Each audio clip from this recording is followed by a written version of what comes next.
Que faire après une licence? Une question que se posent de nombreux étudiants. L'Université de la Nouvelle-Calédonie a organisé aujourd'hui le salon Master Emploi. Objectif double pour cette première édition, donner aux étudiants la possibilité de s'informer sur la poursuite de leurs études, mais aussi de rencontrer de futurs employeurs. Thérèse Waya et Claude Lindor.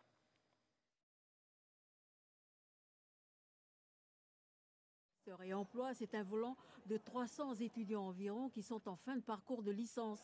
Ceux-là ont la possibilité, après l'obtention de leur diplôme, soit de poursuivre un master, auquel cas ils ont à leur disposition ici toute l'information nécessaire, soit de se projeter dans la recherche d'un emploi.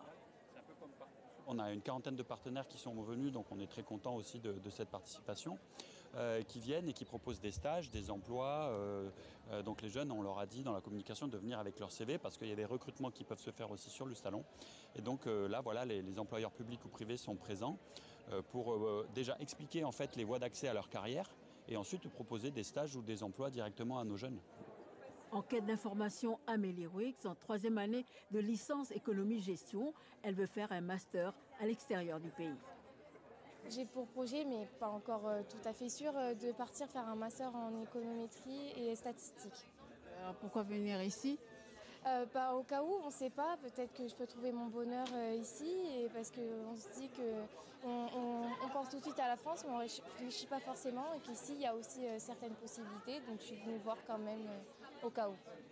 Parmi les employeurs privés, les industriels, les banques, les agences de recrutement, les cabinets d'expertise comptable, pour ne citer que toute la journée, ils ont été très sollicités. Ça nous permet de repérer des profils, mais ça nous permet aussi de faire le lien, parce que on est aussi dans la formation des jeunes, on a régulièrement des alternants, parce que c'est un métier où forcément il y a beaucoup de demandes. Il n'y a pas énormément d'étudiants ou de comptables sur le territoire, et donc c'est vrai qu'on essaie de promouvoir aussi ça. Mettre en place des choses comme ça, ça sert vraiment, comme parfois on n'a pas beaucoup d'infos, du coup ça nous sert d'avoir plus d'informations concernant les masters et surtout pour ceux qui cherchent du travail. En fait. Et parmi les employeurs publics, le ministère de la Justice, on a parlé ici d'accès à la formation, de concours, mais aussi de métiers de la justice au sens large. On vient travailler ici avec une équipe collective. On est sur un corps où on a 70-80% de femmes. Et effectivement, on veut donner envie aux étudiants, surtout calédoniens, de dire ça, penser autrement que de dire non, ça c'est pas pour moi, je passe mon tour. Voilà.